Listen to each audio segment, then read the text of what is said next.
Hi అండి, నమస్తే. Welcome to our channel voice of Lakshmi. Arikapudi Koduri Kausalya Devi గారు రచించిన చక్రభ్రమణం అనే నవల ధారావాహికంగా వింటున్నాం కదండి. ఇక 7వ భాగాన్ని మొదలెడదామా? మాధవిని ట్రైన్ ఎక్కించి శ్రీధర్ బుక్ స్టాల్ వైపు నడిచాడు. కంపార్ట్మెంట్లో కూర్చున్న మాధవి ప్లాట్ఫారం మీది జనాన్ని పరధ్యానంగా తిలకిస్తుంది. ఆలోచనలు ఎక్కడో ఉన్నాయి. పెళ్లి కాగానే భర్తతో ఇక్కడికి వచ్చేసింది. భవిష్యత్తుపై పసిడి కలలతో మధుర మధుర భావాలతో ఈ పట్టణంలో అడుగుపెట్టిన తాను 2 ఏళ్లైనా నిండక ముందే కలలన్నీ కరిగిపోయి బీటల వారిన హృదయంతో పుట్టింటిని చూడబోతుంది. అందరి దృష్టిలో తాను పెద్ద ఆఫీసర్ భార్య, లక్షాధికారుల ముద్దుబిడ్డ, సౌందర్యాల దొంతి, అసమాన ఆధునిక కవయిత్రి.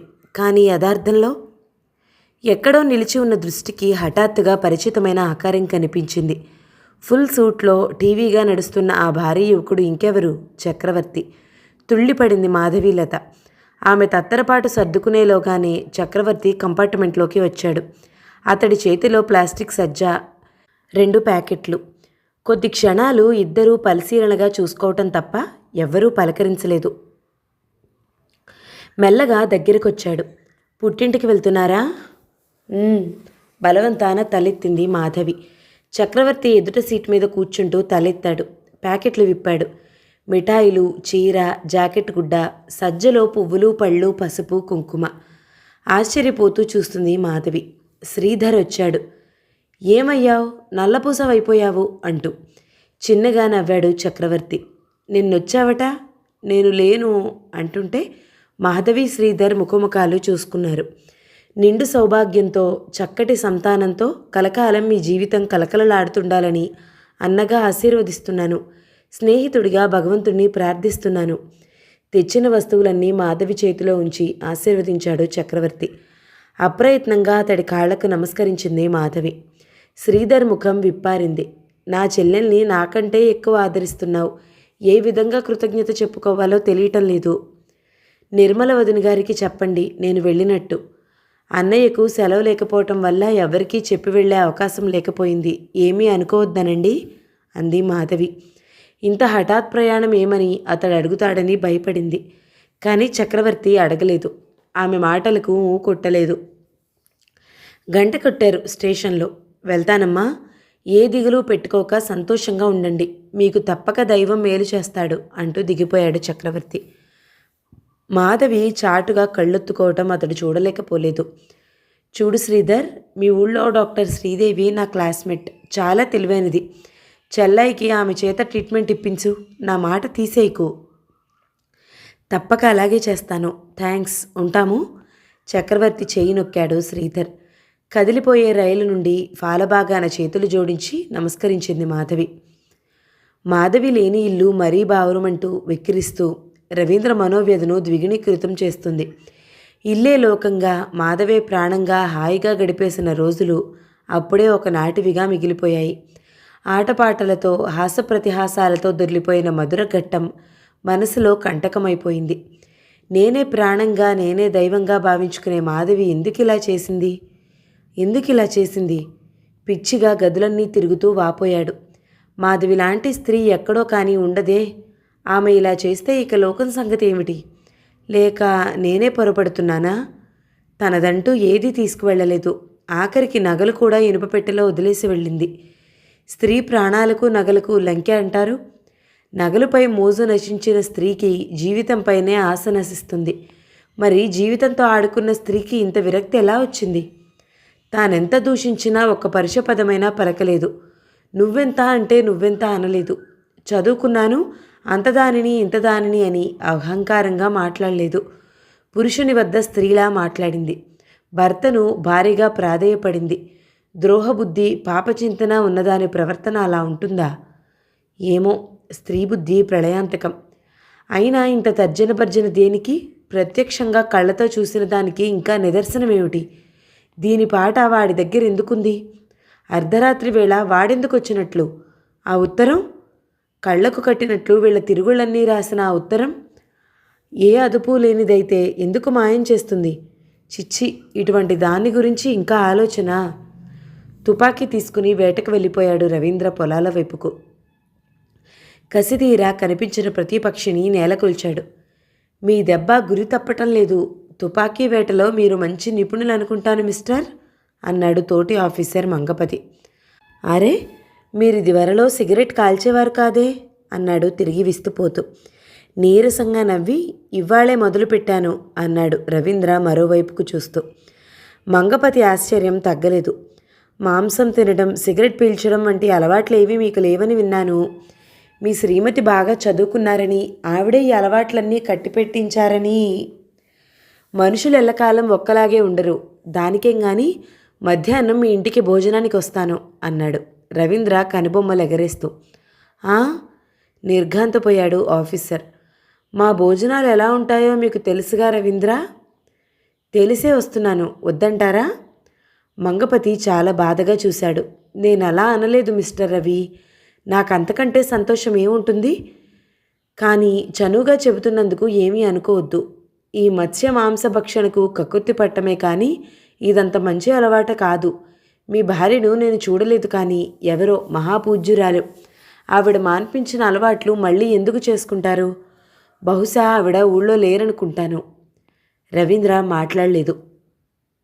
ఎదుట నడుస్తున్న ప్యూన్ చేతిలో ఉన్న పక్షులలో ఒక కొంగ ఇంకా కొన ఊపిరితో గిజగిజలాడుతుంది. అతడి మనసులో ఒక్కసారి గత స్మృతులు మెదిలాయి. పెళ్లైన కొత్తలో మాధవి తాను షిల్లాంగ్ వెళ్లారు. ఒకనాడు కొండల మీద సరదాగా తిరుగుతుండగా ఆకాశంలో ఎగిరే పావురాల జంట చూసి, ఎంత బాగున్నాయో చూడండి అంది మాధవి. చూడైతే అని వెంటనే తుపాకీ తీసుకుని ఒకదానిని నేలకూల్చాడు రవీంద్ర. రెండవది భయంతో అరుస్తూ ఎగిరిపోయింది. మాధవి వద్దని వారించేలోగానే అంతా చిటికెలో జరిగిపోయింది. జంట నుండి విడిపోయి గిలగిలా తన్నుకుంటూ నేల కొరిగిన ఆ పక్షిని చూసి కంటతడి పెట్టింది మాధవి. ఆకాశంలో ఆనందంగా విహరించే జంటలో ఒకదాన్ని సంహరించి విడతీయటం, ఎక్కడో గూట్లో ఉన్న పసికూనలకు ఆహారం తీసుకెళ్లే తల్లిని నేలకొల్చడం ఏం పనులివి? ఒక ప్రాణం అలా గిరిజిగిజా తన్నుకుంటూ ఉంటే మీలో మానవత్వం ఎలా సహించగలుగుతుంది? ఆహారం కోసం ఒక అందమైన జీవిని నాశనం చేయడం సంస్కారమా అని రెండు చేతులతో ముఖం కప్పుకుని లేచి బంగళాకెళ్ళిపోయింది.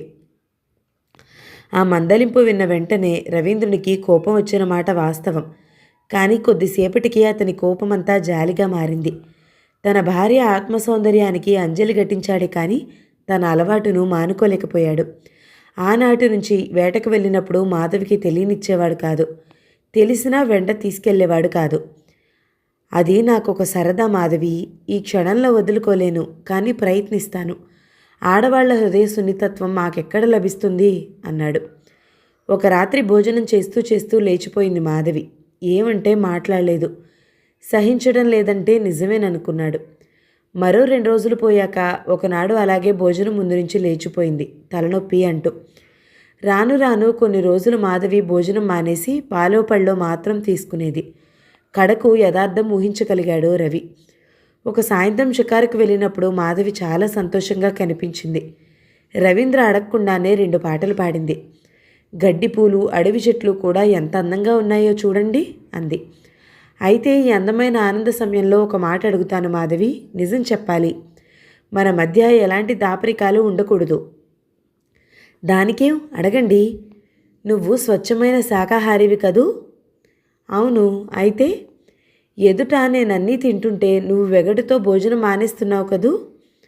మాధవి కళ్ళు విచిత్రంగా కదిలాయి. తల వంచి గడ్డి మొక్కలు పీకసాగింది. నువ్వు దాపరికం లేకుండా సమాధానం చెప్తానన్నావని అడిగాను.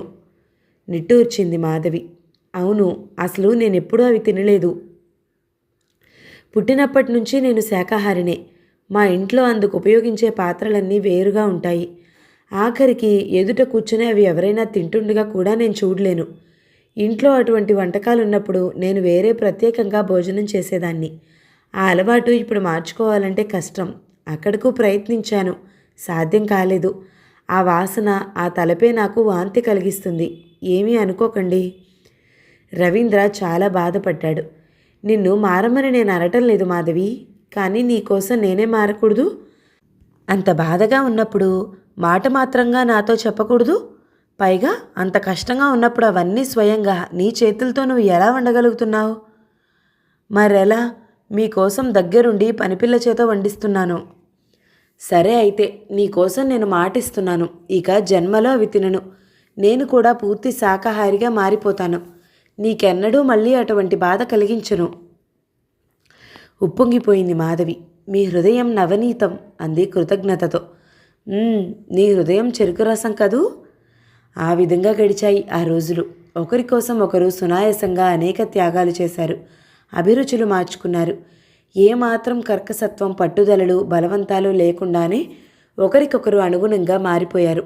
సంసారాన్ని స్వర్గతుల్యంగా మార్చుకున్నారు. ఆ స్వర్గంలో అమృతమంతా ఈ చక్రవర్తి రాల్చిన విషపు బొట్టుతో నాశనమైపోయింది. ఎందుకు ఊరుకోవాలి? తన సౌఖ్యాన్ని సర్వనాశనం చేసిన ఆ త్రాచుపామును హతమార్చేయాలి. ఏమిటంత పరధ్యానంగా ఉన్నారు మిస్టర్ రవి అనే ఆఫీసర్ పిలుపుకు ఈ లోకంలో పడ్డాడు. ఏమీ లేదు, మీరు వెళ్ళండి, నేను సాయంత్రం కలుస్తాను. మరో దారి పట్టి త్వరగా వెళ్ళిపోయాడు. ఒక అరగంటలో చక్రవర్తి తోటను చేరుకున్నాడు రవీంద్ర. గేట్ తీసుకుని లోపలికి వెళ్తూ ఒక్కసారి తుపాకీ సరిచేసుకున్నాడు. నీకు విశ్రాంతినిచ్చే ముందు పెద్ద ఆహారం వేస్తున్నాను అనుకుంటూ ముందుకు వెళ్ళాడు. కానీ తోటంతా కలి తిరిగిన చక్రవర్తి కాదు సరికదా, అతడి నౌకరు కూడా కనిపించలేదు. టైం చూస్తే 11. ఇంకా హాస్పిటల్లో పనవ్వలేదేమో. పోనీ ఎక్కడికి పోతాడు? ఇవాళ కాకపోతే రేపు అనుకుంటూ వెనుతిరిగాడు. తోట గేట్ దాటుతుండగా అతడిలో మరో భావం రేగింది. చక్రవర్తికి తోటంటే ప్రాణం. నా ఆనందాన్ని, సౌఖ్యాన్ని, కాలరాచిన వాడి సంతోషాన్ని కూడా నలిపి పారేస్తాను అనుకుంటూ వెనుతిరిగి మళ్ళా తోటలో ప్రవేశించాడు.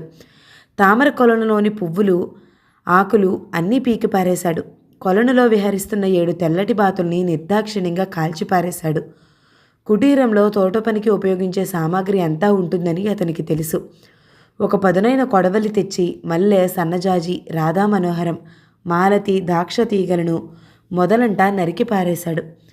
చేతులకు ముళ్ళు గుచ్చుకుంటున్నా సరే లెక్క చేయకుండా గులాబీలన్నీ విరిచి పారేశాడు. రంగురంగుల పువ్వులతో కళకళలాడుతున్న మెట్టతామర, మందార, పారిజాత, బోగన్విల్లా, మన్మథబాణం ఒకటేమిటి అన్నిటినీ మొదళ్లతో సహా విరిచిపారేసి కాళ్లతో నలిపేశాడు. జామ, సపోటా చెట్లనున్న కాయలు, పిందెలు దులిపి పారేశాడు. ఒక్క అరగంట వరకు రకరకాల అందాలతో సువాసనలు విరిజిమ్ముతున్న ఉపవనం అంతా ఒక్క త్రుటిలో తుఫాను వెలిసిన తర్వాత ఉన్నట్లు కలకబారిన సరస్సుతో, నాశనమైన చెట్లతో వెలవెలపోతుంది. ఆ భీకర వాతావరణాన్ని తృప్తిగా చూస్తూ కుటీరంలో అడుగుపెట్టాడు రవీంద్ర. విశ్రాంతి సమయంలో చక్రవర్తి పడుకునే పరుపును చుట్టి తెచ్చి కొలనులో పారేశాడు. గొడ్డలితో మంచాన్ని విరిచి పారేశాడు. చక్రవర్తి ప్రాణంలో ప్రాణమైన సితార్ను ఒక్క వేటితో 2 ముక్కలు చేశాడు. తుపాకీ భుజాన పెట్టుకుని తృప్తిగా వెళ్ళిపోయాడు. దారిన నడిచే అనేకులు రవీంద్ర భీకర ఆకారాన్ని చూసి బెదిరిపోయారు. ప్రపంచాన్నంతనూ కలిపి ఎదిరించగల ధైర్యంతో అడుగువేస్తూ పట్టణాన్ని సమీపించిన అతడి కాళ్ళు ఇంటివైపుకు నడవలేదు. అనుకున్న పని చేసేయడానికి ఎప్పుడైతేనేం అనుకుంటూ చక్రవర్తి ఇంటివైపు నడిచాడు. నిత్యం జనంతో కిక్కిరిసి ఉండే డాక్టర్ చక్రవర్తి డిస్పెన్సరీ ఆ రోజు వెలవెలపోతుంది. రవీంద్ర వింతతోరణికి విస్తుపోతూ 3 రోజుల నుంచి డాక్టర్ గారు పనులు సరిగా చూసుకోవడం లేదని, ఏవో సొంత పనుల మీద తిరుగుతున్నారని చెప్పాడు కాంపౌండరు. మాట్లాడకుండా వెనుదిరిగాడు రవీంద్ర. ఇల్లు చేరగానే భోజనానికి కూర్చున్నాడు. స్నానం చేయకుండానే భోంచేస్తారా బాబూ అంది వంట మనిషి. గుడ్లురిమి చూశాడు రవీంద్ర. కూలిదానవు, పెద్ద కబుర్లు చెప్పకు అంటూ భోజనం చేసేసి మేడ మీదకు వెళ్ళి మంచం మీద కూర్చోబోతుండగా ఎదుటి నిలువుటద్దంలో తన ప్రతిబింబం తనకే భయంకరంగా కనిపించి ఉలిక్కిపడ్డాడు రవీంద్ర. అప్పుడే భోజనం చేయడం వల్ల ఆకలి పదును మీద ఉన్న కోపం, మైకం కొంచెం తగ్గి అంతరాత్మలో విచక్షణ జ్ఞానం మేల్కుంది. ఇంత భయంకర రూపంలో భుజాన తుపాకీ పెట్టుకుని వీధుల వెంట తిరిగొచ్చానా అని సిగ్గుతో కుంచుకుపోయాడు. ఎందరో చూసి అసహించుకున్నారో కదా. నా గౌరవం, నా ఆఫీసర్ హోదా ఈనాటితో గంగపాలైపోయాయి. ఎన్నడూ లేని ఇంత ఉద్రేకం ఈరోజు వచ్చింది నాలో. బాధగా కళ్ళు మూసుకుని జుట్టు పీక్కున్నాడు. బాబుగారు ఎదురుగా అతి వినయంతో నిల్చుని ఉంది వంటలెక్క. ఏమిటన్నట్టు విసుగ్గా చూశాడు. నేను ఇంటికి వెళ్తున్నాను. తుపాకీ వంటగదిలో పెట్టేశారు బాబు, జాగ్రత్త పెట్టండి. సరేలే అంటూ మేనువాల్చాడు. కానీ వంట ఆమె కదల్లేదు. ఇంకా వెళ్ళవేం? చేతులు నలుపుకుంటూ భయంగా విన్నవించుకుంది వంటామె. నాకు జ్వరం వచ్చింది బాబు, ఇక పనిలోకి రాలేను. మరేం కొంప మునిగిపోదులే, హోటల్కి పోతాను. అది కాదు బాబు. ఏది కాదు? డబ్బేమైనా కావాలా అట్టే నాంచక తిన్నగా చెప్పు విసుగ్గా అరిచాడు రవీంద్ర. అంత మాట అనకండి బాబుగారు, మిమ్మల్ని ఇబ్బంది పెట్టలేను. వంటకి నా కూతుర్ని పంపుతాను 2 రోజుల పాటు అంది భయం భయంగా. ఎలాగో తగలడు, ముందు నా ఎదుటి నుంచి పో. ఉదయం నుంచి ఎండలో తిరిగి బరువు పనులు చేసి ఉద్రేకంతో అలసిపోయిన రవీంద్రకు తెలియకుండానే నిద్ర ఆవరించేసింది. కనుచీకటి వేళ మెలకు వచ్చిన రవీంద్రకు అది పగలో రాత్రో తెలియలేదు. బద్ధకంగా వళ్ళు విరుచుకుంటూ లేవబోతుండగా గాజుల గలగలలు, కప్పు సాసర్ టేబుల్ మీద ఉంచిన సవ్వడి వినిపించాయి. బద్ధకం వదిలిపోయి లేచి కూర్చున్న రవీంద్ర క్షణకాలం విస్తుపోయాడు. పల్చటి దుస్తులు, పూసల దండలు, గిల్టు నగలు ధరించిన చౌకబారు వేషంతో ఎదురుగా నిల్చున్న 25 ఏళ్ల స్త్రీ ఎవరో తెలుసుకోలేక ఇబ్బందిగా పెట్టాడు ముఖం. బహుశా ఎవరైనా బంధువులు వచ్చారేమో. అతడి అనుమానం కనిపెట్టిన ఆ స్త్రీ, అమ్మకు జ్వరం బాబు, అందుకే నేను వచ్చాను అంది బొటనవేలితో నేల రాస్తూ. విషయం అర్థమైన రవీంద్ర అప్రయత్నంగా నిట్టూర్చాడు. అయితే వంట చేయడానికి ఇంత షోక్గా వచ్చావన్నమాట. నీకు బుద్ధి లేకపోతే మీ అమ్మకు లేదు, తెలుసుకుని ప్రవర్తించు అంటూనే బాత్రూంలోకి వెళ్ళిపోయాడు. రవీంద్ర ముఖం కడుక్కుని బయటకు వచ్చేసరికి తువ్వాలు అందించబోయింది ఆ యువతి. రవీంద్ర అందుకోలేదు, చేదరించుకున్నాడు. అక్కడ పెట్టి వెళ్ళు, నీ పని వంట మాత్రమే. నువ్వు నా గదిలోకి రాకు. భోజనానికి కాఫీకి నేనే వచ్చి తీసుకుంటాను కింద తీక్షణంగా అంటూ కాఫీ కప్పు చేతికి తీసుకున్నాడు. కొద్దిగా జంకినట్లు కనిపించింది ఆ యువతి. చేతిలోని తువ్వాలు జారి కింద పడింది. పాపం భయపడిందేమో. ఎందుకన్నానా అని లోలోన కించపడుతూ ఉండగా వంగి తువ్వాలు తీసుకుని వెనక్కి తిరిగిపోతున్న ఆ యువతి పొడుగాటి జడ రవీంద్ర కుడిచెంప మీద చెల్లున తగిలింది. బిత్తరపోయిన అతను తేరుకునేలోగానే ఆ యువతి అదేమీ గమనించినట్లు చరచరా నడిచి వెళ్ళిపోయింది. మాధవి వెళ్ళి ఇంకా ఒక్కరోజైనా గడవలేదు. అప్పుడే ఎంత వెలితిగా ఉంది. ఎన్ని లోట్లు కొట్టొచ్చినట్టు కనిపిస్తున్నాయి. ఏ పని ఏమైందో, ఎవళ్ళెలా మసులుకుంటున్నారో నాకు అక్కర్లేకపోయేది. ఏ వేళలో కావలసిన సదుపాయాలు ఆ వేళల్లో దేవతలాగా అమర్చిపెట్టేది. దేవత, అవును, ఏ శాపం వల్లనో ఆ దేవత రాక్షసైపోయింది. తనను మోసం చేసి తన సుఖాన్ని, ఆత్మశాంతిని నాశనం చేసి వెళ్ళిపోయింది. అసలు పెళ్లి లేని వాడికి ఏ బాధ లేదు. కానీ పెళ్ళై ఒకసారి స్వర్గలోకంలో విహరించిన వాడిని పాతాళంలోకి విసిరేస్తే ఎంత బాధ. దేవతల మధ్య ఉన్నాననుకునేవాడి చుట్టూ రాక్షసులు చేరితే ఎలా ఉంటుందో, చల్లటి పన్నీటిలో జలకమాడుతున్న వాడిని ఒక్కసారి కళపెళామంటూ కాగుతున్న నూనెలో ముంచితే ఎంత బాధగా ఉంటుందో అనుభవించిన వాడికే కానీ అర్థం కాదు. చిచ్చిచ్చి, ఎందుకే బ్రతుకు? ఏ సుఖం కోసం జీవించాలి? ఎవరి కోసం సంపాదించాలి? అవును, ఎవరి కోసమూ అక్కర్లేదు. అందుకే అక్కర్లేని బ్రతుకు ముగించే ముందు పగ తీర్చుకోవాలి. పగ తీర్చుకు మరీ చావాలి. లేచి గబగబా దుస్తులైనా మార్చకుండా కిందికి వెళ్ళాడు. ఒక విధంగా అతడు యుక్తాయుక్తాలు ఎరగని పిచ్చివాడయ్యాడు. పొద్దుట తుపాకీ ఎక్కడుంచాడో మర్చిపోయాడు. గదులన్నీ వెతుకుతున్న రవీంద్ర మాధవి డ్రెస్సింగ్ రూంలో అడుగు పెడుతూనే చలించిపోయాడు. మాధవి బట్టలుండే బీరువా ముందు నిలుచుని అద్దంలో చూసుకుంటూ దగదగా మెరిసిపోయే పట్టుచీర సింగారించుకుంటుంది ఇంతకుముందు కాఫీ ఇచ్చిన యువతి. సగం సగం బట్టలు కట్టుకుంటున్న ఆ యువతి ఆ సమయం కలిసి ఒక్కసారిగా రవీంద్ర కళ్లకు పొరలు కమ్మేటట్లు చేశాయి. అంతకుముందు అసహ్యంగా కనపడ్డ ఆ స్త్రీయే ఇప్పుడు అప్సరసగా కనపడింది అతడి నేత్రాలకి. ఈ చీరెక్కడిది అన్నాడు దగ్గరగా నడుస్తూ. అంతవరకు చూడనట్టు నటిస్తూ ఉన్న ఆ యువతి వయ్యారంగా ఇటు తిరుగుతూ, ఆ బట్టలు బాగాలేవన్నారని అమ్మగారి చీర కట్టుకుంటున్నాను బాబూ అంది అమాయకత్వం కనపరుస్తూ. అమ్మగారు? అమ్మగారెవరు? ఇంకా నువ్వే అమ్మగారివి అన్నాడు కనుబొమ్మలు ఎగరేస్తూ. నేను అలాంటి దాన్ని కాను బాబు, వంటదాన్ని. భయపడుతున్నట్లు బిగ్గరగా వస్తున్న అతన్ని తప్పించుకోబోయింది. నటించకు, తెలుసులే ఎవరివో. మీ అమ్మ పథకం బాగానే పారింది. నీ పేరేమిటి? సీత. ఛస్, సీత, సావిత్రి, ఆ వాసనే పనికిరాదు మనకి. నీతులు నిజాయితీలు వద్దు. సుఖం, అదే కావాలి. చంచల, చెంచల అని పిలుస్తాను, పలుకు. ప్రతి ఆడదానిది చంచల హృదయమే. అసలే వికలంగా ఉన్న రవీంద్ర మనస్సు ఒక్క త్రుటిలో స్థిరత్వం కోల్పోయింది. మంచి చెడు విచక్షణ జ్ఞానం పూర్తిగా కోల్పోయాడు. పరీక్ష ముగించి వెళ్ళబోతున్న శ్రీదేవిని ఆపుచేసింది మాధవి. కొంచెంసేపు కూర్చోండి డాక్టర్. మీ మందుల కంటే మీ మాటలే బలాన్నిస్తున్నాయి నాకు.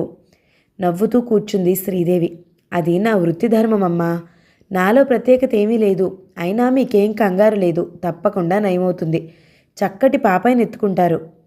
చక్రవర్తి గారు మీ చేత ట్రీట్ చేయించుకోమని చెప్పడం ఎందుకో ఇప్పుడు అర్థమైంది. ఇంత చల్లగా ఆదరణగా ఎవరైనా మాట్లాడతారా? ఇంతకు చక్రవర్తి మీకు? అతడు నేను మెడిసిన్లో క్లాస్మేట్స్. అతడు లక్షలలో లెక్కింపదగ్గ వ్యక్తి. మీకేమవుతారు? మాకు బంధువులు, స్నేహితులు కూడా. మా వదిన చక్రవర్తి భార్య అక్కా చెల్లెళ్ళు అవుతారు. ఓహో, చక్రవర్తి భార్య ఎలా ఉంటారు తెలుసా మీకు? నవ్వింది మాధవి. అందంగానే ఉంటుంది. సరే అది కాదు అంటూ ఇబ్బందిగా పెట్టింది శ్రీదేవి ముఖం. ఈసారి ఇద్దరూ నవ్వేశారు. సంస్కారం తక్కువ, అతడి స్థాయిని అందుకోలేక, అర్థం చేసుకోలేక బాధపడుతూ ఉంటుందనుకుంటాను. బంధువే అయినా నాకు అంత ఎక్కువ చనువు లేదు అంది మాధవి. అతడు చాలా బాగా పాడతాడు, గొప్ప కళాహృదయం అంది శ్రీదేవి. మాధవికి చటుక్కున ఏదో గుర్తొచ్చింది. సుధంటే ఎవరో మీకు తెలుసా అని అడిగింది. అతడి చెల్లెలే. సుధంటే అతడికి పంచప్రాణాలు. బావుందా? ఎక్కడుంది? కంపించిపోయింది మాధవి. చెల్లెలు ఎంత నీచంగా ఊహించింది తను. అయ్యయ్యో, కట్టరాని సంబంధమే. మనసులో ఊహించిన పైకి అన్నా పాపం మాట పాపమే. అందుకే ఫలితం వెంటనే ఇలా కనపడింది. ఏమిటి ఆలోచిస్తున్నారు? సుధా ఎక్కడుందని అడిగాను నేను అంది శ్రీదేవి తిరిగి. ఏమో తెలీదు డాక్టర్. చనిపోయిందని చెప్పి ఆమె మనసుకు బాధ కలిగించలేకపోయింది. ఆమె చాలా తెలివైనది అని చెప్తూ ఆమెకు ధీటైనవాడు దొరుకుతాడా అని బాధపడేవాడాయన. ఆఖరికి ఎవరికిచ్చి పెళ్లి చేశారో కానీ తెలియలేదు. ఈ మధ్య కలుసుకోలేదు. ఆ సంగతికేం కానీ మీరేమీ అనుకోరు కదూ. మీరెందుకు పెళ్లి చేసుకోలేదు అంది మాధవి. శ్రీదేవి ఆశ్చర్యపోయింది ఆ ప్రశ్నకు. చదువుకున్న వాళ్ళం, అర్థం చేసుకోగల వాళ్ళమని అడిగాను. ఒక కారణం కూడా ఉంది. మీరు పెళ్ళైతే ఇంత నిస్వార్థకంగా ఆదరణతో రోగులను చూడలేరేమో అనిపిస్తుంది నాకెందుకో. ఏమో కావచ్చు. అయినా అందుకిక అవకాశం లేదు. ఇక నేను వివాహం చేసుకోను. తగినవారు దొరకక? నవ్వింది శ్రీదేవి. తగినవారు ఎప్పుడూ దొరకరు. ఏవో కొన్ని లోపాలు వారిలోనూ ఉంటాయి, మనలోనూ ఉంటాయి. మన విద్యకు తగినవారనుకుంటే మనసు, మన విద్యను గౌరవించగల వారిని కోరుకుంటాయి మన స్త్రీ హృదయాలు. అయినా అవేమీ నాకు కారణాలు కావనుకోండి. ఒక సంఘటన వల్ల నేను పెళ్లి చేసుకోకూడదని నిశ్చయించుకున్నాను. ప్రపంచంలో అంతా పెళ్లి చేసుకుంటూనే ఉన్నారు. ఎక్కడో నాలాంటి వాళ్ళు చేసుకోకపోతే ఏం పోనీ? విసుగు విరామం లేకుండా ఈ రోగులకు చేసే సేవలోనే నాకు సంతోషం. అసలు అలాంటి కోరికలకు ఊహలకు తీరికే చిక్కదు. ఏమైతేనేం, మీరు అదృష్టవంతులు. అనేక కష్టనిష్ఠూరాలుండే సంసారం కంటే నిష్కామమైన ఈ జీవితమే మంచి మార్గమేమో. నవ్వింది శ్రీదేవి. లేదు మాధవి, లేదు. చూడండి, క్రోటన్ మొక్క ఎంత అందంగా ఉన్నా ఫలపుష్పభరితమైన చెట్టు అందం వస్తుందా? కానీ భగవంతుడు వాటినట్లా పుట్టించాడు. ఒకదాని యోగ్యత ఒకదానికి లేదు, రాదు. అలాగే మన జీవితాలను కొన్ని ప్రత్యేక కారణాల వల్ల కొన్ని జీవితాలు మదరిముకు దూరం అవుతాయి. వాటిని గుచ్చి చింతాకూడదు. ప్రశంస అనవసరమే. నేనిక వెళ్తాను మరి. మాధవి కళ్ళు అప్రయత్నంగా చెమర్చాయి. చక్రవర్తి వంటి వాళ్లకు ఇటువంటి స్త్రీ లభిస్తే జీవితం నందనవనం కాదు. కానీ అలా జరగదు. ఏమిటో భగవంతుడి సృష్టిలో ఈ విపర్యాలు. ఆఫీస్కు సెలవు పెట్టేసి రోజులు క్షణాల్లో దొర్లించేస్తున్నాడు రవీంద్ర. ఎప్పుడూ చంచల అతడి పక్కనే ఉండాలి. ఆమె తల్లి కూడా వంట మానేసి ఇంటికి పెద్దరికం వహించింది. క్రమంగా మాధవి నగలన్నీ చంచల శరీరంపై ప్రకాశింప మొదలుపెట్టాయి. సాయంత్రం 4 గంటలకు నిద్రలేచిన రవీంద్ర బద్ధకంగా కళ్ళు విప్పకుండానే చంచలా అన్నాడు. సమాధానం రాలేదు. ఓ డార్లింగ్ చంచలా. సమాధానంగా సన్నని గొంతు బదులుగా గంభీర పురుషకంఠం కంగున మోగింది. మిస్టర్ రవి. బద్ధకంగానే కళ్ళు విప్పాడు రవీంద్ర. ఎవరు? ఎదుట గుమ్మం నిలువునా సాక్షాత్కరించిన గంభీర విగ్రహాన్ని చూడగానే కొద్దిగా తత్తరపడ్డా వెంటనే సంభాళించుకున్నాడు. పక్క మీద నుంచి లేవకుండానే ఎందుకొచ్చావు అన్నాడు. చక్రవర్తి మౌనంగానే అతడిని సమీపించి లాక్కుని కూర్చున్నాడు. నేను మాధవిని కాను, అట్లా మైమరిచి చూస్తున్నావు అన్నాడు రవీంద్ర లేవకుండానే. రవీంద్ర. చక్రవర్తి రవీంద్ర 2 చేతులు పట్టుకుని జాలిగా చూశాడు. నీకేమైనా న్యాయంగా ఉందా ఈ మాట? మాధవి నా చెల్లెలు రవీంద్ర, నమ్ము నా మాట. సగంలోనే తుంచేశాడు రవీంద్ర. ఎవరు నీ చెల్లెలో ఎవరు నీ ప్రియురాలో నాకెందుకు? పో నా ఎదుటి నుంచి. చేతులు విదిలించేశాడు. నిస్సహాయంగా చూశాడు చక్రవర్తి. పరాయివాడితో మాట్లాడడానికి కూడా జంకే ఆ పతివ్రతగా ఈ అపవాదు. ఆమె ఆరోగ్యం జాగ్రత్తగా కాపాడమని ఒప్పగించి వెళ్ళిన నీకే ఈ మాట అనడానికి ఎలా మనస్కరిస్తుంది? అర్ధరాత్రి చెల్లెల్ని చూడ్డానికే వచ్చావు కదూ? గెట్అవుట్ స్క్రౌండ్రల్, నాకన్నీ తెలుసు. నువ్వేమన్నా పడతాను మాధవి కోసం, కానీ ఆమెను అన్యాయం చేయకు రవీంద్ర. ఎవరో అసూయపరులు రాసిన దానికి ఏదో ఆవేశపడ్డావు, సర్దుకుపోతావనుకున్నాను. నా ప్రాణప్రదమైన తోటను వల్లకాడు చేశావు. ఇంకా నీ కక్ష తీరలేదా రవీంద్ర? వికటుగా నవ్వాడు రవి. అయితే గ్రహించావన్నమాట. తోటే కాదు, నిన్ను కూడా కాల్చి చంపుదామనే వచ్చాను ఆ రోజు. కానీ నీకింకా నూకలుండిపోయాయి. అయితే ఉత్తరం సంగతి నీకు తెలుసునన్నమాట. ఉత్తరం జాగ్రత్తగా నీకు అందించి నాతో తెలీదని అబద్ధం ఆడింది నీ సలహాయే కదూ? నీరసంగా నిట్టూర్చాడు చక్రవర్తి. విధిబలీయత అంటే ఇదే. నేనే సంగతి చెప్పి నీ మనసు మరిల్చుదామని చూసినా దానివల్లే నీ అనుమానాలు ఇంకా దృఢపడుతున్నాయి. ఆ ఉత్తరం మాధవి ఇవ్వలేదు, నాకే దొరికింది. ఒకనాడు నిన్ను కలుసుకోవడానికి వస్తే. చక్రవర్తి మాట పూర్తి కానివ్వలేదు రవీంద్ర. వాదనలు అవసరం లేదు, బయటికి నడు ఈడియట్ అంటూ పొగరుగా లేచాడు రవీంద్ర. నీ తోటకు పట్టిన గతే నీకు పట్టగలదు. నేను అదే చెప్పబోతున్నాను రవీంద్ర. నా తోట నా సర్వస్వమే కాదు, నా ప్రాణాలే పణంగా పెట్టి వడ్డగలను మాధవి కోసం. కానీ నేను చెప్పేది పూర్తిగా వినను. నీ ప్రాణాలు ఎందుకు నాకు? ఆ వేళ ఏదో తొందరపడ్డాను, కానీ నీ ప్రాణం తీయడం దేనికి? నువ్వు చేసిన తప్పేమిటి? ఆడది కూడా పడింది, నువ్వు అంగీకరించావు. ఇప్పుడు నేను అంతే. తప్పే ఉంది? ఎవరి సుఖం వాళ్ళు చూసుకుంటాం, నీతి నియమాలు ఎరగం. హహహా అంటూ బిగ్గరంగా నవ్వేసి చంచలను పిలుస్తూ కిందికి వెళ్ళిపోయాడు. వెనుకటి గాంభీర్యం సంస్కారం లేకపోగా తాగినవాడు మాట్లాడినట్టు ఆ మోటు ధోరణి చూసి నిశ్చేష్టుడయ్యాడు చక్రవర్తి. భారంగా వెళ్ళిపోయాడు. మధ్యాహ్నం వేళ చంచలతో మరో లోకంలో విహరిస్తున్న రవీంద్ర కింద పిలుపు విని లోకంలోకి దిగాడు. లేచి వెళ్ళబోతుంటే ఎవరో పోనిద్దరూ, మా అమ్మ చూసుకుంటుంది అని మృదుగా వారించింది చంచల. కానీ ఆ కంఠం అలా వినిపిస్తూనే ఉంది. రవీంద్రకు ఇక తప్పలేదు.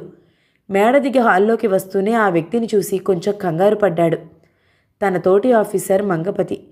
గుడ్ ఈవినింగ్ మిస్టర్ రవీంద్ర అన్నాడు పరీక్షగా చూస్తూ మంగపతి. Good evening. యథాలాపంగా అలవాటైన మాటలు నోటి నుంచి దొర్లిపోయాయి. కానీ అతడి ఆలోచనలు పలు రకాలుగా సాగిపోతున్నాయి. మీరింట్లో లేరని చెప్తున్నారు వీరు అన్నాడు చెంచల తల్లిని చూపుతూ మంగపతి. తల్లి కూతుళ్ళిద్దరూ విసవిసా లోపలికి వెళ్ళిపోయారు. ఒక్కసారి అటు చూసి, దానికేంలేండి, లేరనుకున్నారేమో. ఇంతకు మీరొచ్చిన కారణం అన్నాడు నిర్మొగమాటంగా రవీంద్ర. మంగపతి ముఖం చిన్నబోయింది. ఆ రోజు వేటకు వెళ్ళాక మనం తిరిగి కలుసుకోలేదు. మా ఇంటికి భోజనానికి వస్తానన్నారు, రాలేదు. మీ ఆరోగ్యం బాగుండలేదని సెలవు పెట్టారు. ఎలా ఉందో చూసిపోదామని వచ్చాను. రవీంద్ర ముఖంలో కత్తివాటుకు నెత్తురు చుక్కలేదు. జవాబివ్వకుండా నీరసంగా ఒక కుర్చీలో చతికిలబడ్డాడు. అతడు చెప్పకపోయినా తాను కూర్చున్నాడు మంగపతి. మిస్టర్ రవీంద్ర, వ్యక్తిగత విషయాలలో కలిగించుకుంటున్నానని ఏమీ అనుకోకండి, కానీ స్నేహితుడిగా చనువు తీసుకుంటున్నాను.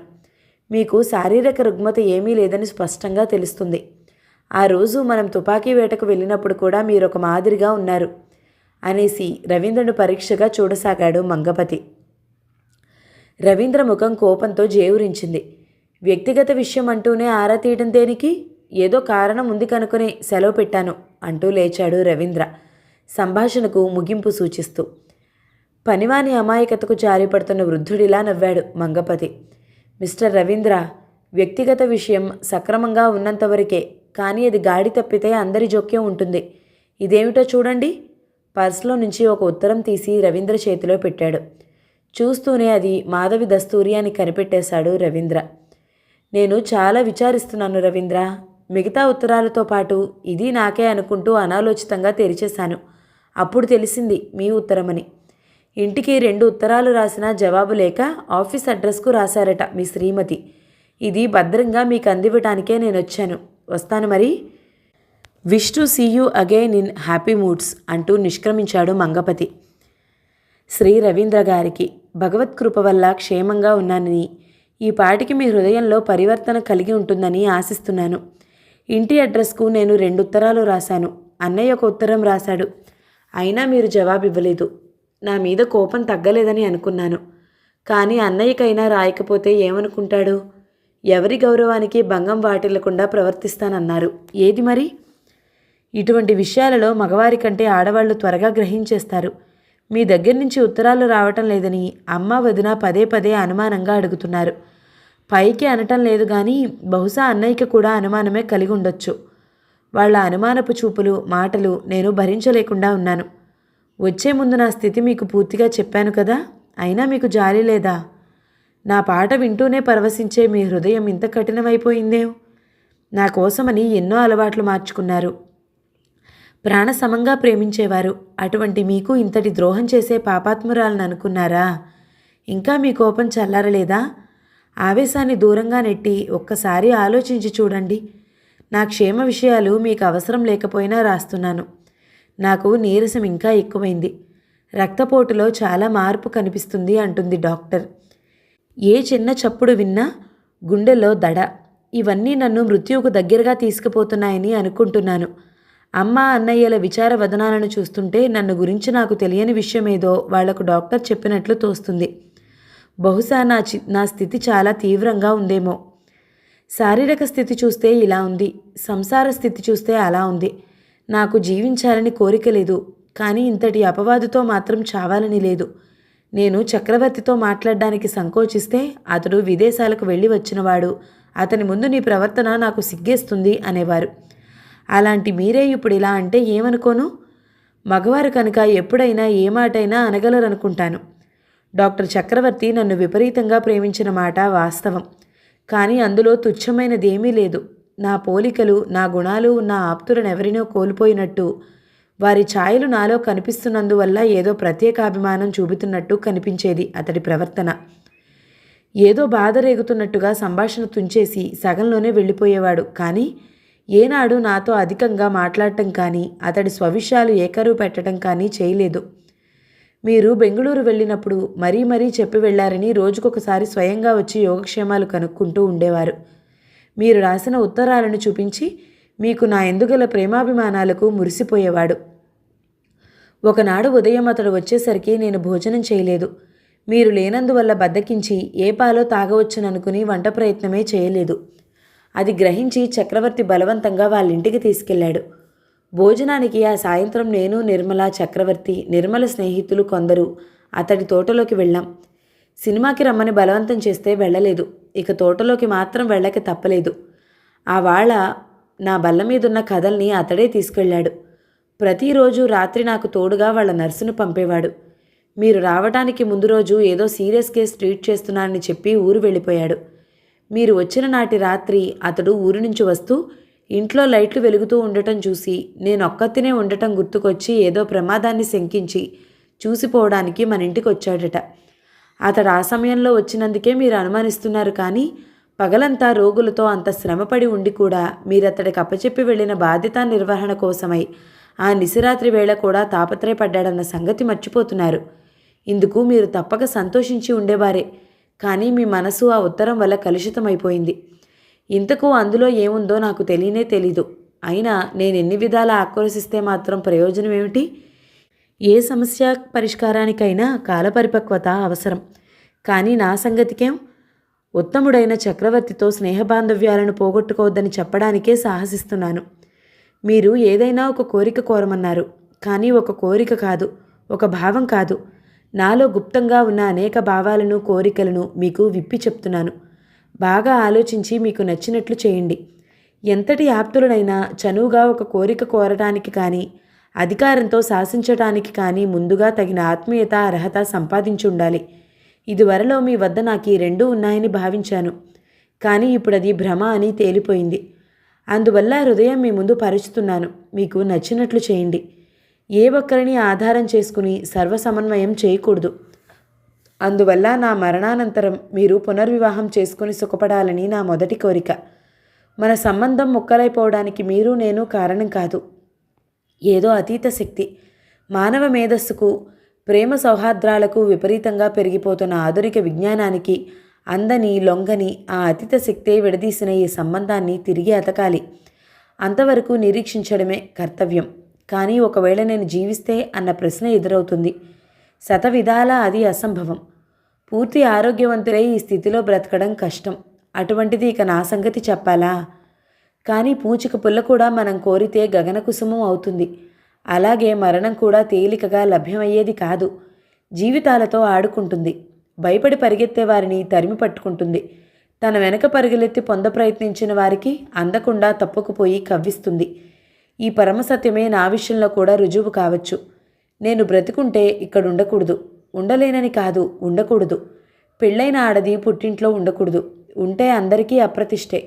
అందుకు కులమత తరతమ భేదాలు లేవు. అందువల్ల మీరు నన్ను విధిగా అక్కడికి తీసుకువెళ్ళాలి. మన సంబంధం ముక్కలైపోయిన తర్వాత నేను అక్కడే ఉండి కానీ బ్రతికి సాధించేది ఏమీ లేదు. ఉండటంలో అర్థమూ లేదు. కానీ బ్రతికుండాలి గనుక కేవలం సత్యం కోసం నిలబడి ఆశతో నిరీక్షించాలి. లోపల ఎన్ని ఉన్నా పైకి ప్రపంచం కోసం దాని మార్గంలోనే నడవాలి. కనీసం నడుస్తున్నట్లు కనిపించాలి. ఈ ఆశ, నిరీక్షణ, నమ్మికలలోనే జీవితార్థం యావత్తూ ఇమిడి ఉంది. ఏమీ లేకపోయినా మూతపెట్టి ఇందులో ఏదో ఉందంటే తృప్తి పడుతుంది లోకం. నాకేదైనా విషమించిన పరిస్థితిలో టెలిగ్రామ్ ఇప్పిస్తాను. మీరెక్కడున్నా, ఎన్ని పనులున్నా ఒక్కసారి కోపం దిగిమింగి వచ్చి నాకు కడసారి చూపు దక్కేటట్లు చేయాలి. ఆ తర్వాత నిర్మలమైన మనస్సుతో మీరు నా అంత్యక్రియలను జరపాలని నా కోరిక. ఇప్పటికే చాలా రాసి విసిగించాననుకుంటాను. క్షమించండి. బహుశా ఇదే నా ఆఖరి ఉత్తరం. మిమ్మల్ని జవాబివ్వమని అడిగే ధైర్యం కూడా లేదు. కానీ అన్నయ్యకు మాత్రం రాస్తారు కదూ. బహుశా పత్రిక వారు కొద్ది రోజులలో నాకు బహుమతి వచ్చిన డబ్బు పంపిస్తారు. మీ అడ్రస్కే వస్తుంది. ఆ డబ్బు మాత్రం నాకు రీడైరెక్ట్ చేయొద్దు. మీరే తీసుకుని తోచిన విధంగా ఖర్చు పెట్టండి. అలా మీకు ఇష్టం లేని పక్షంలో ఆ ఊళ్ళోని ప్రసూతి ఆసుపత్రికి విరాళంగా ఇవ్వండి. సెలవు. మాధవి. 7వ భాగం సమాప్తం. మిగతా కథని తర్వాతి భాగంలో విందామండి. కథ కనుక మీకు నచ్చినట్లయితే లైక్ చేయండి, షేర్ చేయండి, మంచి కమెంట్ చేయండి. మన ఛానల్ని తప్పకుండా సబ్స్క్రైబ్ చేయండి. Thank you so much for watching. నమస్తే.